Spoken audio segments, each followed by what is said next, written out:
Support for WUWM podcasts comes from Potawatomi Casino Hotel Milwaukee, home to 24/7 excitement, dining, and an on-site hotel at 1721 West Canal Street. More information at potawatomi.com. From 89.7 WUWM, Milwaukee's NPR, this is Lake Effect. I'm Joy Powers. Today we'll look at how ICE arrests are being carried out in Wisconsin and how it compares to other states. Then we'll speak with a local Christmas tree farmer about how the holiday season went. We usually get quite a few people that come out from the city as their day out to come visit the farm and get a Christmas tree, and that business dropped off significantly because the weather was cold and wintry. Plus, we'll explore how we can think differently about New Year's resolutions. It's important to avoid this idea of good and bad, of going on and off a diet. That's really not as important as saying, what can I do that becomes my norm? All of that is coming up on Lake Effect.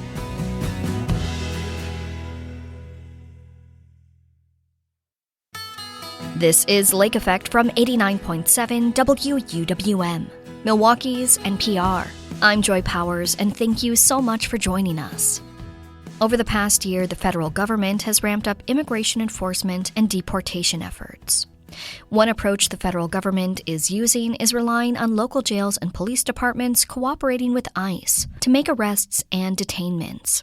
A new report from the Prison Policy Initiative looks at the differences in ICE arrests by state. The initiative's communication strategist Wanda Bertram joins WUWM's Jimmy Gutierrez to look at what the report found. To start, we are seeing all-time highs in immigration detention, the criminalization of asylum seekers and immigrants, and yet the Trump administration is still well behind their own deportation numbers. And your findings say that tells us something interesting about the power of local agencies. As the last few months have established, the Trump administration can set high quotas, and it has, for immigration arrests. But actually carrying out those arrests is harder than some might think. Now, for that reason, ICE relies heavily on cooperation from local law enforcement. The single largest source of ICE arrests in the last several months has been and continues to be local jails. Now, that's partly because there are agencies that have partnered with ICE in the 287G agreements, and so they're actively performing immigration enforcement duties on ICE's behalf. But even in places that do not have 287G agreements, or even places where those agreements might be prohibited, jails are cooperating with ICE by honoring detainers, by sharing information, and doing other things that basically allow ICE to piggyback off of local arrests to make immigration arrests. Now, I want to be super clear about something from the jump, which is that a lot of the folks who are arrested by ICE out of local jails, who have previously been picked up by local police for violating local laws, have not been convicted, because jails are primarily a place to hold people pre-trial. So many of these folks have not been convicted, and furthermore, many of them have not even been charged. So populations of people who are, swept into jails by law enforcement, ICE is now taking advantage of this to make their arrests, because it is so much easier, I think, in many ways, than coordinating an arrest in the community. And real quick, just the 287G agreements, which you hit on, are basically formal partnerships between ICE and local law enforcement, which deputizes local law enforcement to basically act like federal agents and carry out the duties of an ICE agent in the local community. The thing that I wanted to get to, can you break down kind of like what that looks like in practice? Like, what's an example of that? So, someone might be arrested for the one that we hear about a lot is people being arrested for driving without a license, which sometimes, as if it's your second time being, found driving without a license, that's an arrestable offense. And so you can be brought to jail for that. Now, everyone, when they are arrested and they're booked in jail, they're fingerprinted, their information is taken. That information can go into a database that jails may or may not choose to share with the federal government. I think that there is some information that's actually local jails are required to share with the feds. So certain information, I think, goes to the FBI, whether a local jail likes it or not. In any case, if Homeland Security, if ICE accesses information, suggesting that someone who's held in your local jail is undocumented, they can contact the jail and attempt to place a detainer, what's called a detainer. And what that is a requirement that the jail continue to hold that person for an additional 48 hours after they would normally be released from custody. And in that 48 hours, ICE can then come and pick that person up and take them into their custody. Now, jails can choose to honor ICE detainers or not. This is very important. If ICE sends in a request that they can hold someone for an additional 48 hours, a jail can say no and just release that person back into the community, right? They don't have to cooperate, but many jails still are.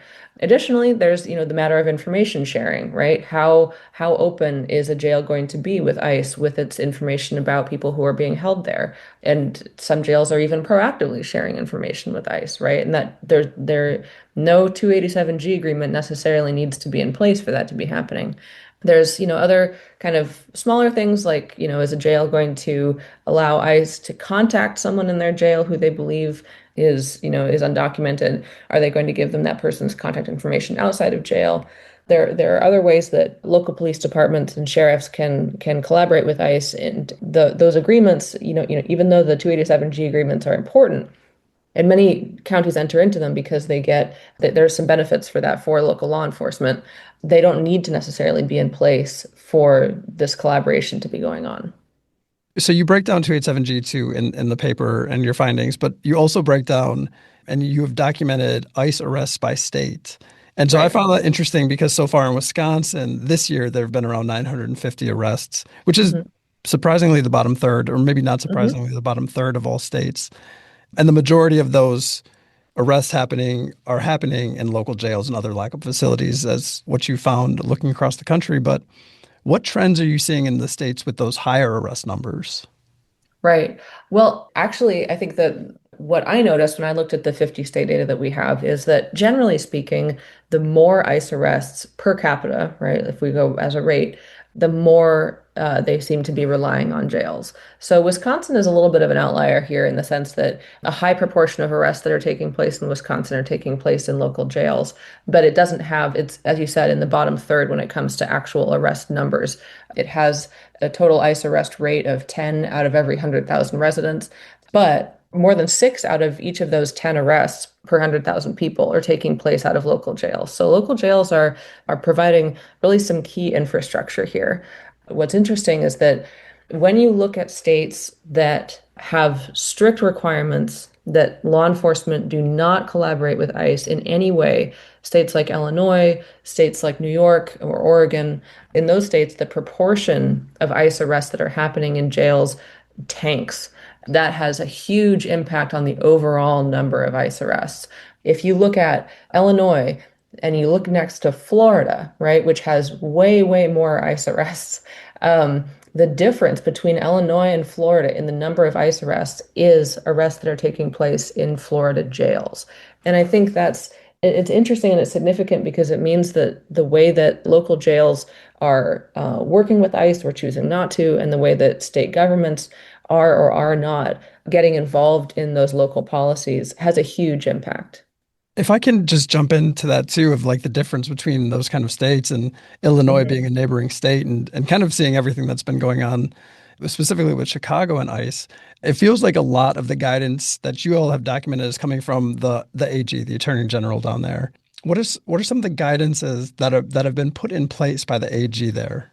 Yeah, the Illinois AG has required that local jails cannot transfer any person into ICE custody. They can't give ICE access to any individuals who are in custody, so they can't facilitate communication with that person. They can't permit ICE to use agency facilities or equipment or electronic databases that might give them the information that they need to arrest someone later. And then it has this other guidance that it says local law enforcement may not otherwise render collateral assistance to federal immigration agencies. So this is basically the AG in Illinois being as comprehensive as you can possibly imagine at saying no cooperation with ICE at all. The last thing I wanted to ask you was, you had broken down the arrest numbers too, from January to May of this past year and then May looking forward. You had noticed quite a jump in those arrest numbers from local jails and also just across the states and the nation. Mm-hmm. What do you think, and maybe this isn't a fair question, but what do you think a state like Wisconsin or a city like Milwaukee with a large Latino population can expect in 2026? Yeah, I mean, I think this is a pillar of the Trump administration, right? This emphasis on mass detention and mass deportation. I don't think that's going to go away. I don't think it's going to slow down at all. And so I think that, states that are interested in stopping this should be doing everything that they can to basically stop the bottleneck of ICE arrest that is happening in local jails. Prohibiting 287G agreements is an obvious first step. But one of the things that we showed in the briefing that we released is that that's not enough. New Jersey is a state that has prohibited 287G agreements, and it is nevertheless sweeping more people into ICE custody than any other quote unquote blue state. So all of the steps that I described the Illinois Attorney General taking are steps that I think every state should be taking either through legislation, through AG guidance, whatever needs to happen, because this is where people are actually being picked up a lot of the time.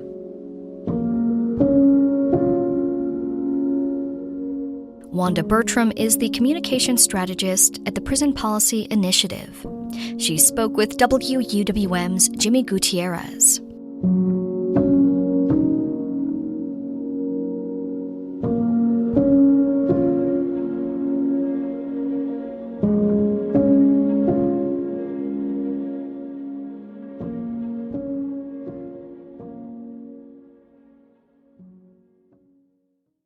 This year, WUWM has committed to covering issues our listeners say are top priorities, including the economy. As part of that coverage, we're exploring how the economy is impacting Wisconsinites with different financial needs and concerns. Tom Oberhaus is the co-operator of Cozy Nook Farm in Waukesha County. Cozy Nook is primarily a dairy farm, supplying milk to Prairie Farms mainly for their cheese products. The farm supplements its dairy businesses with seasonal pumpkin and Christmas tree sales. When Lake Effect's Sam Woods last spoke with Oberhaus in October, pumpkin sales were going strong. This month, the two discuss how Christmas tree season went and how Cozy Nook is preparing for 2026. Last time I was here, it was the middle of pumpkin season. There were school tours going around, people popping in for pumpkins. Seemed business was doing very well. As we've transitioned from pumpkin season to Christmas tree season, how has that transition been for you, and how did Christmas tree season go? First of all, pumpkin season ended up very, very good.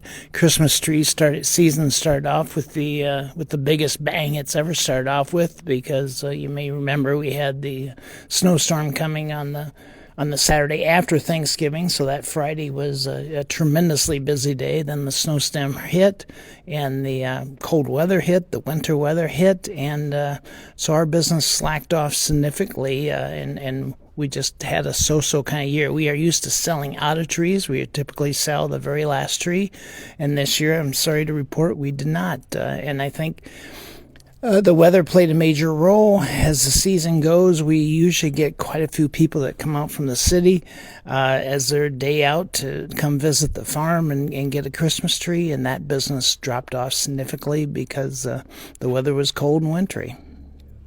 We'll get back to what you make of that kind of slower season and how the weather can impact Christmas tree sales in a second here. But first, you mentioned that there were some leftover trees. So what happens to those trees now? Are they used for some kind of fertilizer, repurposed somehow?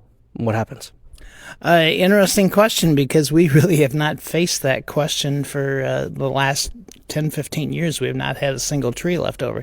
So currently they're laying in the fence row just behind the barn here. And I do have a couple friends that want them to, they'll put them out on the ice, and then they fall through the ice and make a nice habitat for the fish.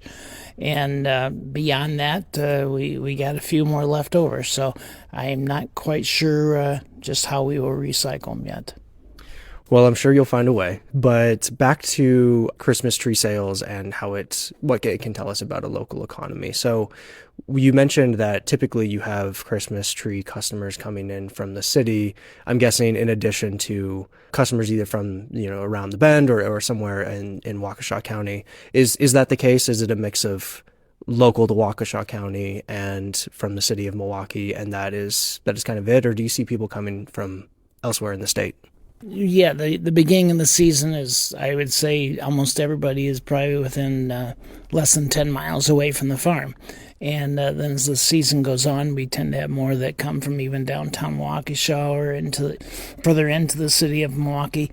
And that's the part of the business that didn't quite get going this year for us.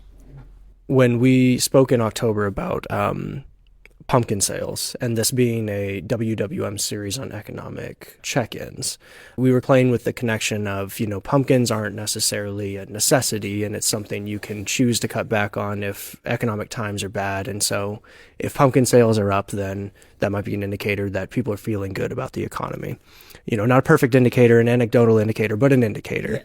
And so I was kind of coming in with the same thing in mind for Christmas trees, where, it'd certainly be a shame to cut back on Christmas trees, but it's something you could if you needed to.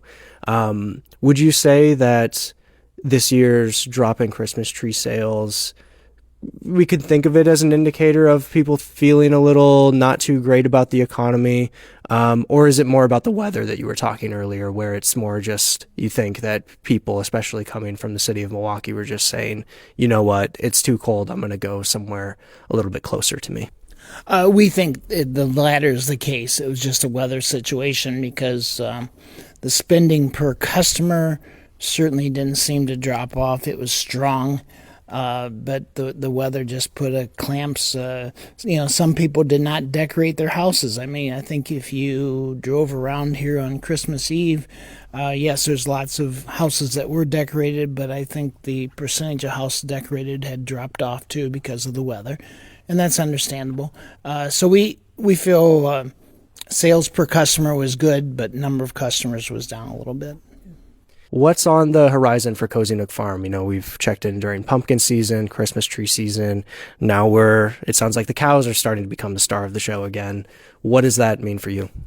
So right now is kind of our business planning time of the year because, first of all, the books have to get wrapped up for last year. There's a lot of work to do there financially. And then we need to make plans for the next year as far as cropping plans and fertilizer buying and seed buying and all those types of things, and prioritizing for the next year what kind of capital projects do we want to go at. A farm always has to make improvements every year. If you don't make improvements, you slowly just kind of go down the tubes. So we look at capital investments for this next year. We don't make many of them during the winter because first of all, if anything has to do with the ground, it's getting pretty hard out there, nice and frozen. And so come spring, we got some projects in mind, and we'll get at them. So right now is more of a planning time to get ready to rock and roll come spring.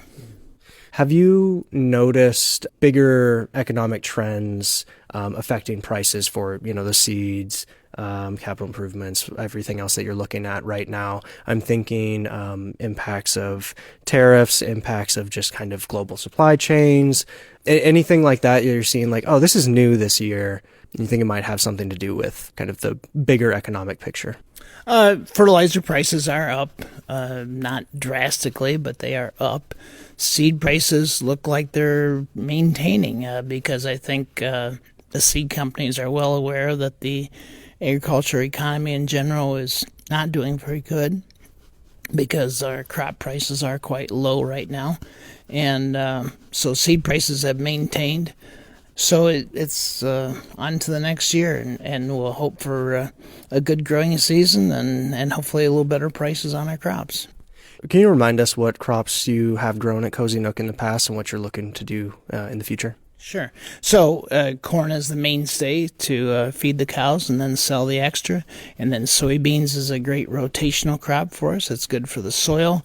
And then we sell the soybeans and we grow a little bit of wheat because we need the straw for the cattle.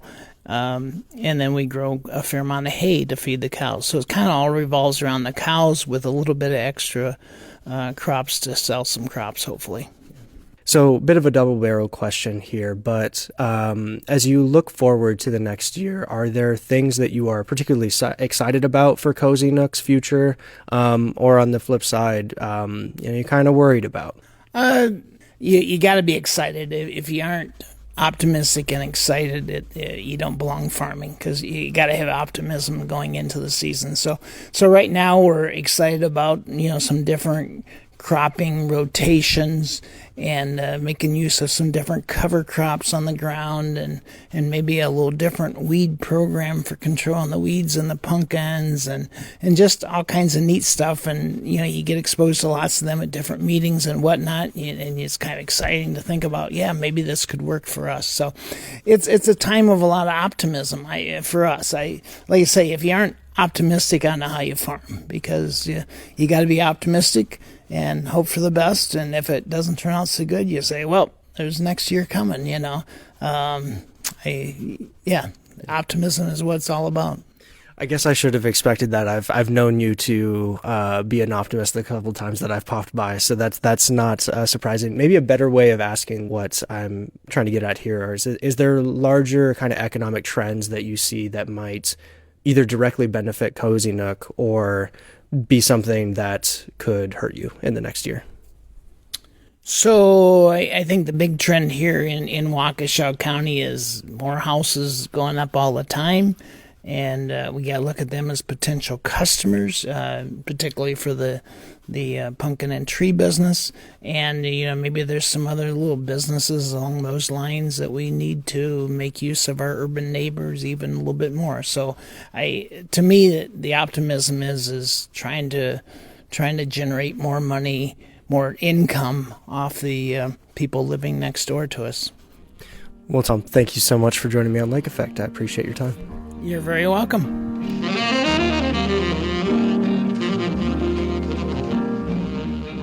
Tom Oberhaus is the co-operator of Cozy Nook Farm in Waukesha County. He spoke with Lake Effect's Sam Woods as part of our check-in series, where we hear from Milwaukee voices on the changing economic landscape.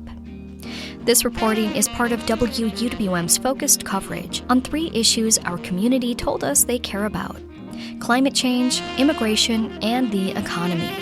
You can find more coverage on these issues at WUWM.com. In about 15 minutes, we'll meet the world champion taxidermist who preserved a beloved gorilla who once lived at the Milwaukee County Zoo. But first, we'll explore different ways to approach setting a New Year's resolution that won't leave you feeling defeated. That's coming up on Lake Effect on 89.7 WUWM, Milwaukee's NPR.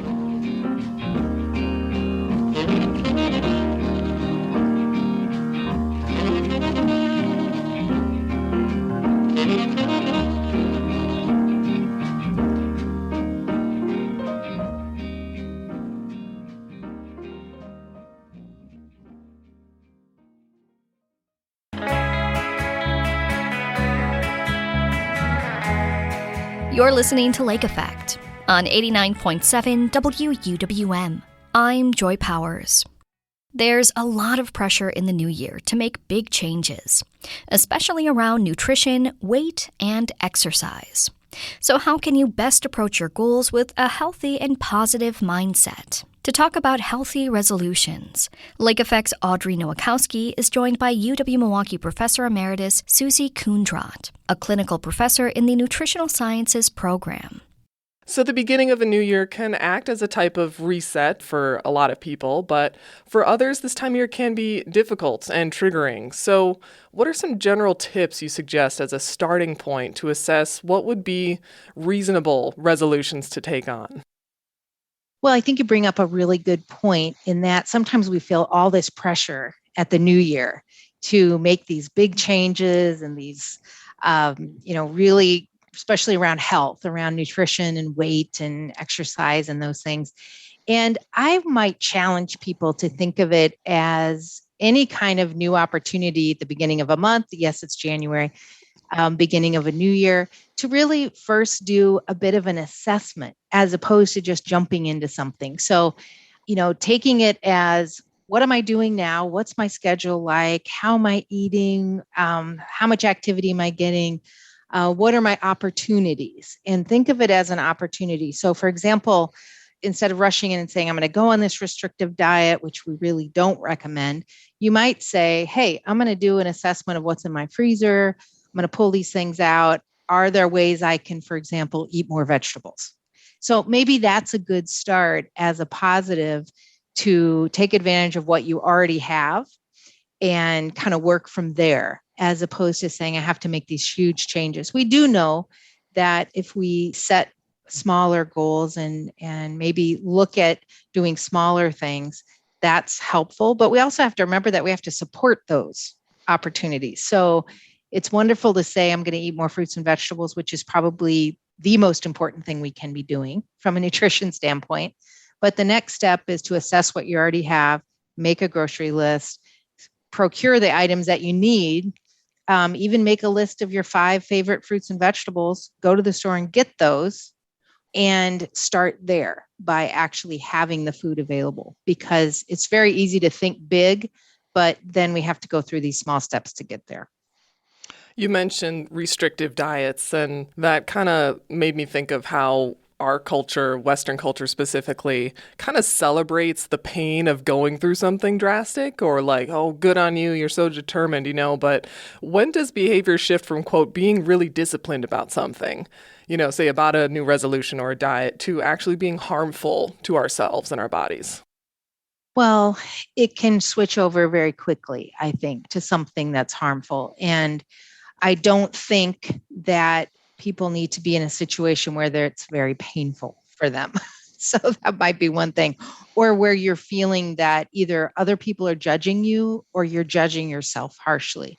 If that's the case, then it's perhaps not really a healthy way to go about things.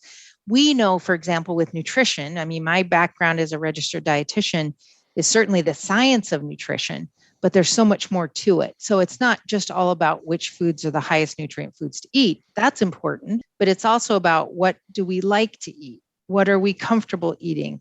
What tastes good to us? Or how do we feel good eating? Because we do know that if we're satisfied with what we eat, then for many of us, we don't eat as much. So if one of the goals is to lower your energy intake or your calories, for example, it's really important that you're eating things that you like.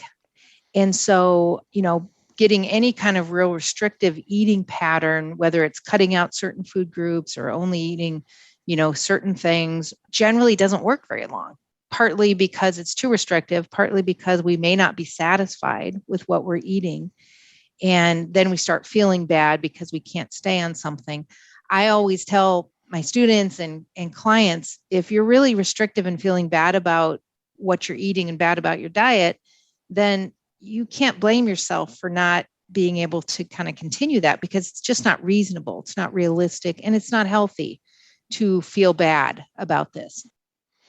With nutrition being a big thing right now, especially after the holidays, a lot of New Year practices are going from one end of the spectrum of overindulging, celebrating, doing all of the things, eating all the foods, drinking all the drinks, to the opposite, right? So what are some good small nutritional changes people can take on? You mentioned like one simple thing is make a goal to eat more fruits and veggies. What are some other simple things that we can work towards? Right. So some other simple things are perhaps preparing a meal a day, if you can. I always say it's the 2-minute miracle. And what I mean by that is if you take 2 minutes to think about, what might I have for dinner tonight? What could I prepare? Go look and see what you could pull out of the freezer. What can you prep? Just taking those couple minutes might be the difference between you making dinner and you ordering dinner to be delivered. Usually when we're eating at home, we have more control over what's in the food. And so by and large, we can eat a bit healthier because of that. And so I think that that's a big help. And that also usually cuts down the cost. So if one of your goals is to lower the cost, then prepping more food and making more meals at home is helpful. I think another really critical piece of kind of shifting into this new year is securing support. And that is perhaps from someone in your home. It might be a friend that is also wanting to make changes. So for example, I often will send a picture of a recipe I made to my sister, or my wife and I will sit down and plan the meal for the evening. We do that in the morning. And so it's a lot easier to make it because we've already talked about it. We know what we're going to do. So taking a few of those steps to get other people involved in your wellness is really helpful. And I find that people really appreciate that. They love getting recipes or seeing pictures of this, or it's motivating to me when I get tips from a friend or family member or a colleague. One thing that is kind of difficult, not just in our approach to eating if we're making big changes, but our relationship with food. And especially as diet companies and other, quote, lifestyle products are really targeting people on the extreme scale right now. How do you suggest we move past this and evolve a lifestyle approach when it comes to food intake? Well, I do think it's important to avoid this idea of good and bad, avoid this idea of going on and off a diet. That's really not as important as saying, what can I do that becomes my norm? We read all kinds of things about habit forming, right? Atomic habits and forming habits, and whether it's 21 days or whether it's 1 to 2 months to form a habit, a big thing is being consistent. And so if we think more about consistency in what we're doing, again, setting ourselves up to make it easy. So getting to the store if you can, having the food available. We talk often in terms of eating a piece of fresh fruit. Well, if you put a bowl of fruit out there and you see it when you walk by, you're probably going to grab a piece and eat it. So that's a simple step that you could do every day, perhaps particularly if you're working at home, where you've got then opportunities. So I like to look at it as give yourself a hand, give yourself a chance by offering opportunities to yourself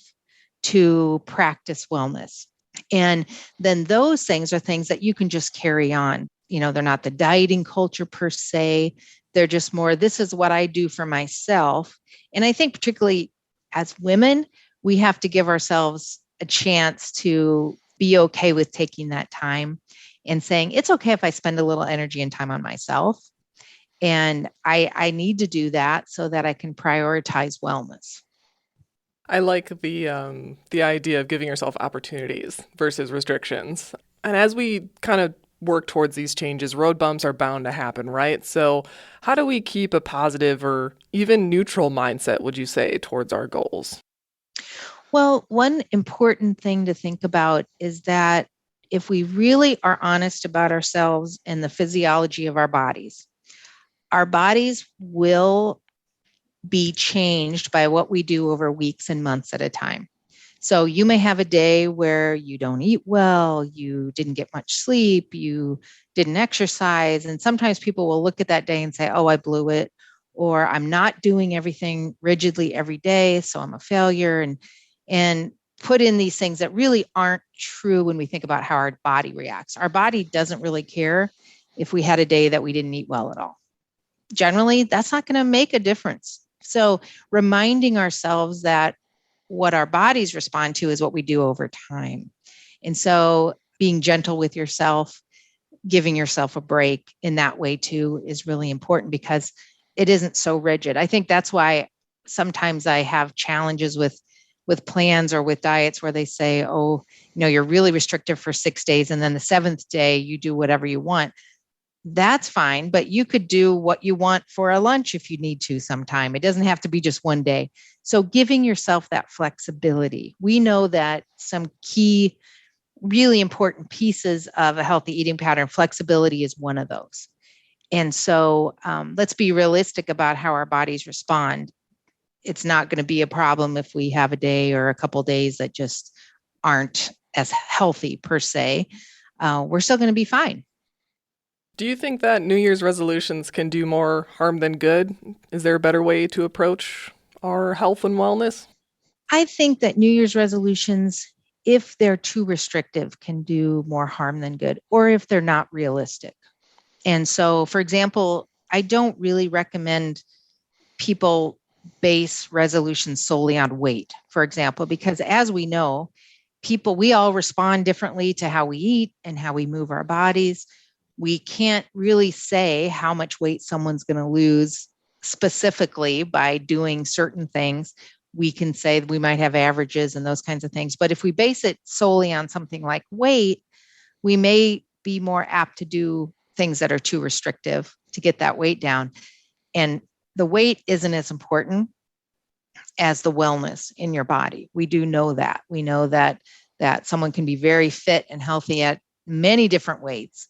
And so I think that maybe taking weight out of the picture, if you can, and just say, what I'm going to focus on is the daily things that I can do from a nutrition, a wellness, a support standpoint. And if my body's meant to lose weight, it will come. So I would say, even if weight's part of your goals, just have it be a small part of the goal, not the main thing, because I think that can be very negative and can be harmful.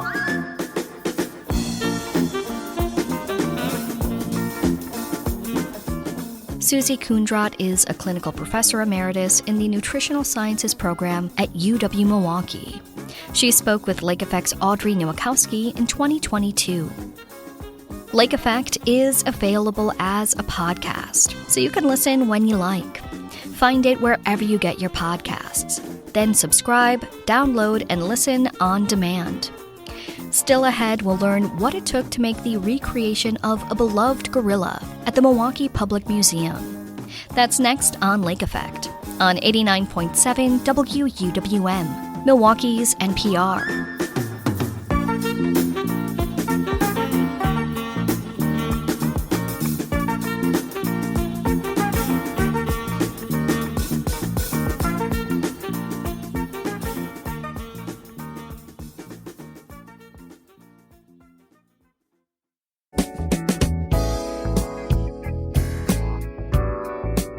This is Lake Effect on 89.7 WUWM.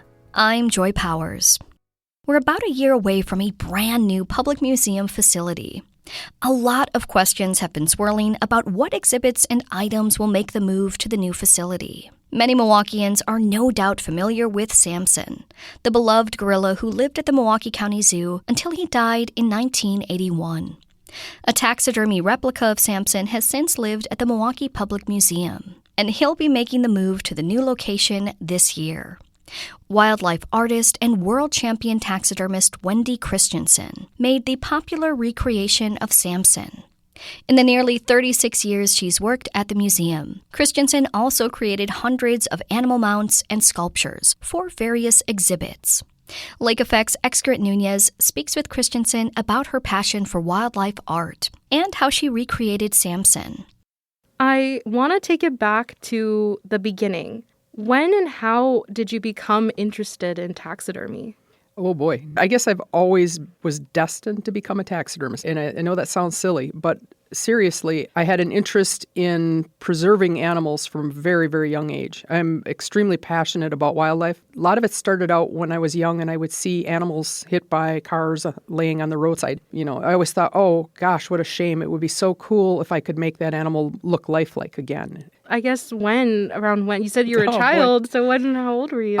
Okay, when I was 2 or 3, my mom told me I picked up a minnow out of the bait bucket and I walked around all day petting the minnow. Oh. Obviously, the minnow had seen better days, but I was just that much intrigued with animals and just wanting to have them a part of my life. When I was 7, my dad, he hit a coyote, and I just thought that was such a beautiful animal. There was some way that I could preserve that. I felt helpless because I didn't know what to do. I didn't know how to do anything at 7. And when I was 12, I took Northwestern School of Taxidermy, which is kind of funny because all the old-timer taxidermists is how they started. It's a correspondence course by mail. It got me started, and I sat in my basement, and I started with my pigeon. They recommend you start with a pigeon. And when I was 14, I took a mini course from a local taxidermist so I could actually see things hands-on. And he was not a great taxidermist, but it did help me. You know, it helped me pique my interest. And when I was 15, I started working for a taxidermist that ended up being the person that probably helped me more than any. Because in that time period, late 70s, early 80s, you did not have access to all the knowledge that we have today. Taxidermy was a big secret. People didn't share their processes. Like today, it's all over. You can learn from internet, you can YouTube, you can get books, you can get video. Back then, there was only a couple of books. Yeah, so what I'm hearing is you kind of worked your way up to work at the Milwaukee Public Museum. How do you even approach working with such unique animals? A lot of research. So if you wanted to mount a deer, say, an example, There are all kinds of commercially available mannequins. The mannequin is what the skin gets glued and sewed and mounted over.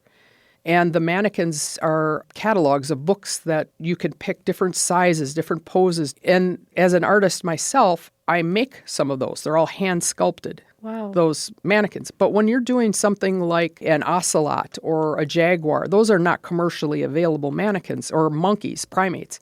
So you have to learn how to make them 100% yourself. So you have to learn the measurements of that animal. Yes, you have to learn the anatomy and the structure and what makes that animal, the essence of that animal, as I like to say. And that's where the study part is involved. Even though, musculature is similar on every animal, it's still slightly different. Right. You really have an eye for detail, and you were talking about how you've sculpted horses, gorillas. How long does it take to work on a project like that, a large project like that? A large project. Okay. In the case of the gorilla, I'm assuming you're referring to Samson. In order to do him, that required a lot of research on what made him unique to himself, too. Not just a gorilla, but I had to capture Samson's personality and Samson's expression. So I did a lot of research on that. And so the research part takes, and the same with like the horses you referred to. Those are King Tut's horses. They're ancient Arabians. I spent probably a couple of months doing research on what made ancient Arabians of that time different than our modern Arabians. To answer a very long story here, trying to make it a little shorter here, Samson took a year approximately, but it was because I was actually on display in the public making Samson. They wanted me to make him in front of the public. The museum did. So even though that is something I probably could have done in a much quicker time fashion, the whole exhibit was up for a year. So they wanted me to work on him while I was down there. So I worked a couple hours a day, putting a few hairs in here and talking to people and putting a few hairs in there. So that was probably about a year. When it came to the horses, now the first one took me a lot longer because of all the research. And so I think he took 8 months. And then the second one was like 5 months, something like that. It went a lot faster. But it's all painstakingly, hand sculpted everything. And yeah, some of those projects are long term. And then when I did all the mammals for the rainforest, I think I did 43 animals in a year and a half. So it just depended on the time frame too, and if we had a time restraint, and then how many specimens I had to do. So I guess, can you walk me through the process of research is already a big part. Sculpting it is a huge part. Yes. But then you said hairs one by one. Oh, okay. Well, in the case of Samson, he is 100% artificial. The Samson on display at the museum is called a recreation. And the reason he is a recreation is his skin was not mountable. So he died in 1981. There was a taxidermist that was hired to mount him for the zoo. So that gentleman came out and he skinned Samson and he made a death mask of Samson. And then Samson's skin sat in his freezer for 3 or 4 years. And then eventually the zoo relinquished him to the museum. So I went to flesh it and prepare it for tanning and all the process that's required. And his skin was what we call slipping, which means the outer layer of epidermis was peeling off in large pieces with the hair. So that made him unmountable. So I saved his skin because it was very valuable scientifically, because he was a wild captured gorilla. So his DNA and everything could be, used for research. And then when it came to making the recreation, we had a president at the time of the museum that I had proposed the idea of making this recreation. He said, I like it and I want you to do it in front of the public. So we started out, the first messy stages of the process were up in my studio with a webcam on me. So you could log in from home and watch me actually making him in my studio. Then we took him downstairs and put him on display, or me making him on display, and built a whole exhibit about gorillas all around it. It was very, very popular and really a cool exhibit. So we had his skeleton, and Samson was one of the largest gorillas ever in captivity. So there is a company by the name of Bone Clones that makes artificial casts of things. So they had an extra large male gorilla that I purchased, the skeleton. It's made of plastic. And then looking at his real bones, I lengthened each one of the bones to make it Samson-sized. So from that bone structure, I then bulked up all the muscles and all the body anatomy using 2-part foam that you mix together. It expands and it hardens quite hard. And then I carve it. Now that's his body. When it came to his face, I took that death mask that the other taxidermist had made and I completely retooled it, because when you have a death mask, a cast of a dead animal, that's exactly what it is, a dead animal. So you don't have any muscle tone, you don't have blood pressure, you don't have expression. So I had to put all of that life back into it. It was very critical that I make those eyes. If those people that knew Samson, he always looked at you out of the corner of his eyes in disgust. It's just kind of funny. He had an attitude, and people loved his attitude. So I had to capture that. So then I worked on getting the eye set right. So when it came to making his hair in that, I implanted the hairs one hair at a time from the back of his nape of his neck all the way down to his chest. Because Samson's skin was saved, I sent 6 different parts of his hair, of his body, to a company that makes the hair for Hollywood, for the movie industry. Whoa. Yeah, and they matched it. They did the best job they could using, this took us back and forth like 5 months to get the right blends. And so the hair is made out of acrylic, yak hair, and goat hair. And then the hands and feet and the chest, I took casts of actual like gorilla skin, and I made stamps kind of. And I stamped all the skin texture into the hands and the chest and everything. So it's a long story, but basically that's how I made them. That's amazing. Thank you. How do you decide how you'll pose an animal or the story you want to convey? If it were for a client, what the client would like, that's first and foremost. And I oftentimes, make suggestions. Sometimes people will say, just take it and do whatever you want with it. I trust you. Sometimes it's something that you want to show us something specific off. And here's an example. This isn't my freelance work, but in the museum in the rainforest, we have a jaguar that I've mounted, and the jaguar is kind of on a crouching pose. And the reason it's in a crouching pose relates to a story you just did about the zoo animals and what they do with them. And that particular jaguar was one that died at the zoo, and it had had a necropsy done on it. So its entire belly was shaved. So in order to mount it, I needed to put it in a pose that hid that belly. Wow. So, things like that will dictate the pose. And when I'm thinking of Samson, how you were saying like the expressive face, I'm sure you were looking at a lot of photos of him. Yes, and thank you for mentioning that. So when I was doing Samson on display, I was so fortunate to have Sam LaMalfa with me. Sam LaMalfa was the zookeeper at the zoo in Samson's last 10 years of his life. And Sam retired from the zoo, and he became a docent at the museum. So Sam had all these fantastic photographs, and he was sitting on the table next to me. I'm making Samson, and Sam is telling stories because people wanted to know, they wanted to swap their Samson stories. So Sam was right there and able to interact with the public, but he was very helpful to me. I could bounce questions off of him. Does this look right? Does this look? Did Samson do this? And so that was really helpful. You had someone that worked directly with Samson. That's amazing. So you left the Milwaukee Public Museum in 2018 and started focusing on more freelance projects. So what work are you mostly doing now? So I've done a little bit of museum work, some contract work, some habitats, and doing some diorama work. I've been sculpting a lot of antlers. I think that's something that I really enjoy. I can do it in my basement and take my time and make very realistic antlers. Say you have a very large set of deer antlers that you shot or somebody shot, and it is destroyed in a fire or it's lost and somebody stole it. I can take your measurements and photographs if you have, and many hunters do have the measurements and the photographs of their trophy deer or whatever animal, and I can sculpt your deer. It's all hand sculpted, but I like to do that kind of stuff. I like to repair antlers, like if they are broken from fighting or whatever, I can rebuild a whole side to match the other side. And I think I enjoy those little putsy things like that are ultra high detail.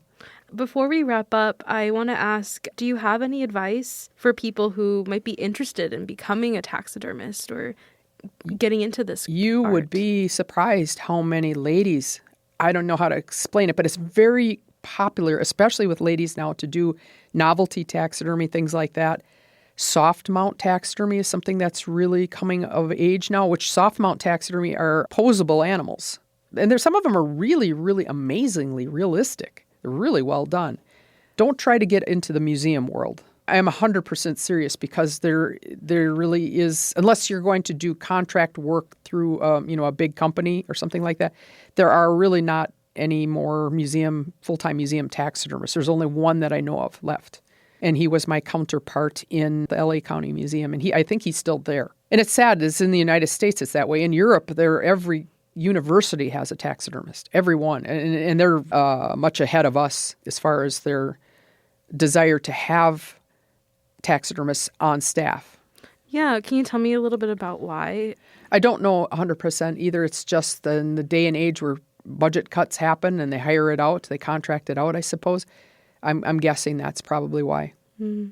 Well, I think taxidermy is a true art, and I do too. I love it. Well, Wendy, thank you so much for speaking with me today and telling me more about your amazing and extensive career in being a taxidermist. You're welcome. Thank you.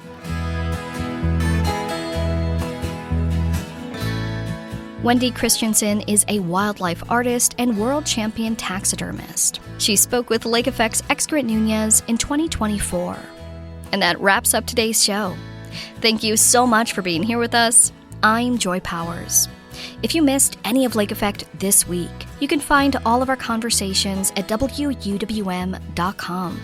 If you'd like to take the show on the go, you can download the Lake Effect podcast wherever you get your podcasts. 91% of public school students in Milwaukee can't read at their grade level. Tomorrow on Lake Effect, we'll look at what district leaders are doing to tackle this problem. Learn more tomorrow, and thank you so much for joining us today on listener-supported 89.7 WUWM, Milwaukee's NPR.